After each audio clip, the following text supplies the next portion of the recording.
আসসালামু আলাইকুম। কাটিমন 12 মাসি আম, এটা অফ সিজনের আম। এই গাছে মাত্র 2টা আম ধরেছে আপাতত। তো এটার চাইতে এটার সাইজ আরও ছোট।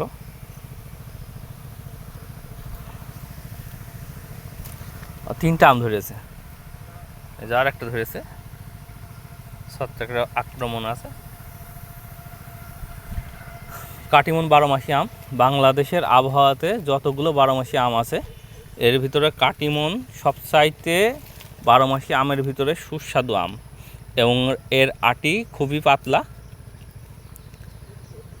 এর মিষ্টতা আমরুপালি আমের মতো, এবং এইটা বছরে 2 থেকে 3 বার ধরতে পারে। 10টার মতো গাছ থাকলে সবসময় 12 মাস আম পাওয়া যেতে পারে, এরকম অবস্থা।